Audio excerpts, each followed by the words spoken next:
This is the 5-minute guide to the Yorktown class aircraft carriers of the United States Navy. So, the Yorktown class. These are what you might call the first proper American aircraft carriers. The very first carrier in USN service was the Langley, a converted collier, and the next two were the converted Lexington-class battlecruisers Lexington and Saratoga. The fourth was the USS Ranger, which was the first carrier designed for the USN from the start as a carrier, but it was restricted in size by a desire to squeeze as many ships out of the allotted treaty tonnage for carriers as possible, although this did leave her unable to cope with operations in rough weather.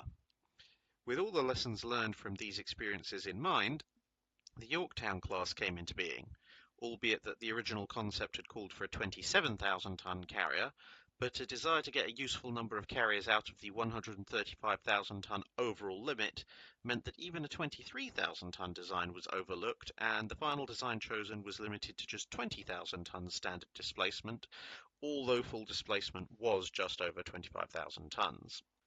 3 ships were ordered, the Yorktown and Enterprise in 1934 and the Hornet in 1939. Interestingly, the ships were equipped with a catapult on the hangar deck as well as on the flight deck. A number of carriers in the interwar period experimented with flying aircraft from 2 or even 3 levels at once, but as aircraft rapidly became larger and heavier, it was never especially useful in practice. The ships were armed with 8 5-inch guns, 4 quad 1.1-inch guns, and 24 50 caliber machine guns at the start of their service, although all ships would receive 20mm Oerlikons instead of the machine guns, and the Enterprise got 40mm Bofors to replace the 1.1-inch weapons later in the war. The ships could carry up to 90 aircraft, although a number of these were spare aircraft kept in pieces or lashed up to the ceiling of the hangar deck, so the practical air groups flown were less than this. But the practice did mean that as long as pilots were recovered, a lost or written off aircraft did not automatically reduce the ship's striking power until losses became fairly significant. As with other American carriers of the time, the ships possessed an unarmored flight deck and an open hangar deck, which allowed for more space for aircraft storage. And in the Pacific, they were also able to park aircraft on the flight deck safely, which is why their air groups were larger than the technically heavier British carriers of the time, which were considerably more heavily protected but had to sacrifice aircraft capacity for this. Of the class, when the Japanese attacked Pearl Harbor, the Hornet was still working up, having only just been commissioned, and the Yorktown was in the Atlantic, so only Enterprise was at risk. Luckily for the ship, it was at sea on the morning of the attack and avoided damage. The Enterprise will be covered in next week's video, so we will instead briefly cover the career of the other 2 ships. Yorktown had the shortest active service career. After early neutrality patrols in the Atlantic, she was transferred back to the Pacific with the attack on Pearl Harbor, and initially took part in a variety of convoy escort missions and raids until May 1942, where she fought alongside the Lexington against the Japanese attacking fleet. Tactically, the Japanese won the fight as the Lexington was sunk and the Yorktown badly damaged, whereas the Japanese only lost the light carrier Shoho. But with the fleet carrier Shikaku damaged and her sister Zuikaku almost out of aircraft, the Japanese invasion fleet was forced to turn back. After extensive repairs, the carrier was mostly operational in time for the Battle of Midway, although damage to her engines meant that she remained at a reduced top speed. Meanwhile, the Hornet, after her working up was complete, had joined the Pacific Fleet and launched right into one of the most famous air raids in history, sailing close to the Japanese mainland and launching 16 specially lightened B-25 Mitchell bombers in the famous Doolittle raid against Tokyo, although the launch took place a couple of hundred miles further from Japan than planned due to the presence of a Japanese patrol boat.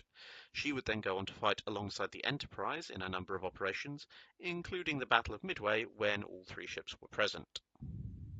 Although this particular battle didn't start very well with numerous American torpedo bombers being massacred, the tide turned when dive bombers from Enterprise and Yorktown showed up at the same time from different angles and devastated the Japanese carriers Soryu, Akagi, and Kaga. But aircraft from the remaining carrier, the Hiryu, found the Yorktown, and despite fierce resistance from American aircraft, 3 hits were scored, causing fires and blowing out most of the engines.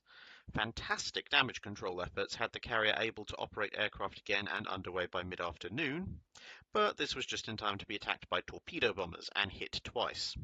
However, although at this point mortally wounded, her aircraft would help take out the Hiryu, but it looked like it was only a matter of time and she was abandoned to sink. The next day she was still afloat and a rescue party was sent on board to try and save the ship. Her luck ran out though, as the submarine I-168 put 2 more torpedoes into her and another into the destroyer Hammond, which was alongside trying to help. The ship would then sink the next day. The Hornet would go on to support the Solomon Islands campaign until October 1942, when she joined the Enterprise at the Battle of Santa Cruz Islands. Like the Coral Sea, this battle was a tactical Japanese victory. The Enterprise was heavily damaged, and the Hornet was hit by 3 bombs, 2 crashing aircraft, and 3 torpedoes in several waves of attack. A year and 6 days after commissioning, the Hornet was abandoned as Japanese surface forces approached. But she still needed a number of torpedoes and shells from her own side to finally go down.